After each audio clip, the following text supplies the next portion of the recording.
নমস্কার বন্ধুরা, আশা করি আপনারা সবাই ভালো আছেন। আজ টাইম পাস লাইফে সবাইকে স্বাগতম। আমি চলে এসেছি আবারও একটা নতুন রেসিপি নিয়ে। আজকে বানাবো আমি মটনের বিরিয়ানি। তার জন্য আমি এখানে 6 পিস মটন নিয়ে নিয়েছি। মটনটাকে লবণ হলুদ মাখিয়ে রেখে দিয়েছি। আর সঙ্গে নিয়ে নিয়েছি 2 বাটি চাল। আর নিয়ে নিয়েছি এখানে পেঁয়াজ বেরেস্তা করার জন্য নিয়ে নিয়েছি টমেটো কুচি, আদা রসুন বাটা, আর নিয়ে নিয়েছি আলু, আর নিয়েছে জিরের গুঁড়ো, লঙ্কার গুঁড়ো। দেখুন আমি কিভাবে বিরিয়ানিটা করি। মটন বিরিয়ানির জন্য আয়তে লবণ হলুদ মাখিয়ে নিয়েছি, আর সঙ্গে মাখিয়ে নেবো একটু জিরের গুঁড়ো, লঙ্কার গুঁড়ো আর আদা। আর এরই মধ্যে দিয়ে দিচ্ছি একটু সরিষার তেল। মশলাটা আমার একদম মাখানো হয়ে গিয়েছে। আমি 1 ঘন্টার জন্য ঢেকে রেখে দেবো। আর এদিকে চালটাকে আমি ভিজিয়ে 1 ঘন্টা রেখে দেবো। তারপরে ফিরে আসছি। দেখুন বন্ধুরা, আমি 1 ঘন্টা পরে চলে এসেছি। দেখুন আমার মাংসটা বেশ ভালোভাবে মজে গিয়েছে। এবার আমি কড়াই বসিয়ে দেবো। দেখুন বন্ধুরা, আমরা গ্যাসের উপরে কড়াই বসিয়ে দিয়েছি। আমার গরম হয়ে গেছে। এবার দিয়ে দেবো তেল। আগে আমি বেরেস্তাটা ভেজে নেবো। ওর মধ্যে দিয়ে দিলাম পেঁয়াজ।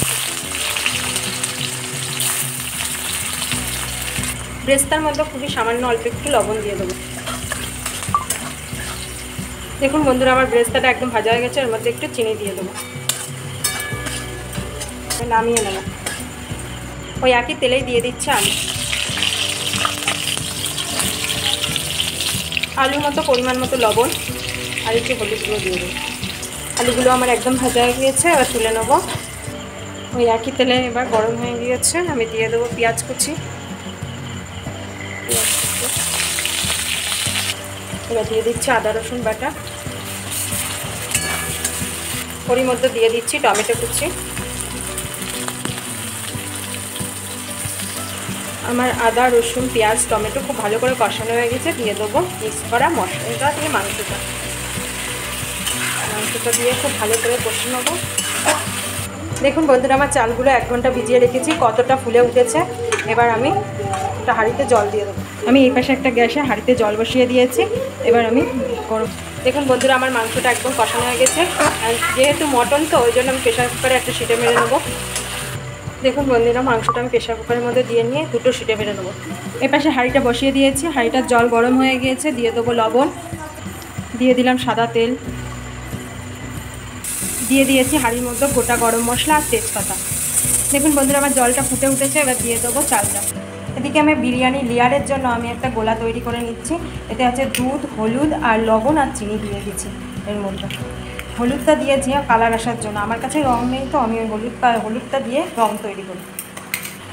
দেখুন আমার রাইসের চালটা প্রায় হয়ে উঠেছে। এবার উপর দিয়ে দেবো। দেখুন বন্ধুরা, আমি মাংসটা প্রেশার কুকার থেকে নিয়ে কড়াইয়ের মধ্যে নিয়ে চলে এসেছি। কি সুন্দর মাংসটার কালার এসছে। দিয়ে দিলাম মাংসের মধ্যে একটু গোলাপ জল, একটু কেওড়া জল। দিয়ে দিচ্ছি একটু গরম মশলার গুঁড়ো। দিয়ে দিলাম একটু বেরেস্তা। দিয়ে দিচ্ছি একটু বিরিয়ানি মশলা। এবার ওর মধ্যে দিয়ে দিচ্ছি একটু ঘি।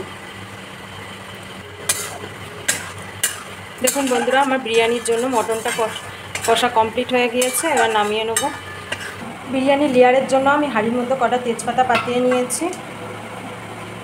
তেজপাতা এবার দিয়ে দিচ্ছি রাইসটা।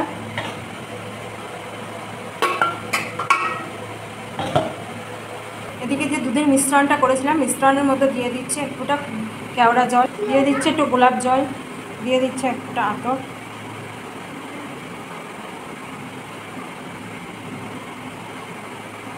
আমার রাইসটা দেওয়া হয়ে গেছে। এবার দিয়ে দেবো মাংসগুলো আর আলুটা। ওর উপর দিয়ে দিচ্ছি দুধের মিশ্রণটা। দিয়ে দিচ্ছি অল্প একটু বেরেস্তা। দিয়ে দিচ্ছি বিরিয়ানির মশলা। দিয়ে দিলাম গরম মশলা। দিয়ে দিচ্ছি এক ফোঁটা ঘি। দিয়ে দিচ্ছি একটু আমুল দুধ। এবার আমি আরও একটা রাইস দিয়ে দেবো লেয়ার। দেখুন বন্ধুরা, আমার বিরিয়ানির লেয়ারটা সাজানো হয়ে গিয়েছে। এবার আমি গ্যাসের উপর বসিয়ে দেবো। এই দেখুন বন্ধুরা, গ্যাসে বসিয়ে দিয়েছে। একটা নোড়া চাপা দিয়ে দেবো উপর দিয়ে, ঢাকনা দিয়ে ভাপটা যাতে না বেরোতে পারে। আমি হাঁড়িটা খুলে দেখে নেবো আমার বিরিয়ানিটা কেমন হয়েছে। এই দেখুন বন্ধুরা, বিরিয়ানি থেকে ধোঁয়া উঠছে, কি সুন্দর হয়েছে। এবার আমি একটা পাত্রে ঢেলে নেব। দেখুন বন্ধুরা, তৈরি হয়ে গেছে আমার মটন বিরিয়ানি। যদি আমার রেসিপিটা আপনাদের ভালো লেগে থাকে প্লিজ আমার চ্যানেলটাকে সাবস্ক্রাইব করবেন। সবার প্রথমে আমি নতুন রেসিপি পাঠালে আপনাদের কাছে পৌঁছে যাবে। ধন্যবাদ।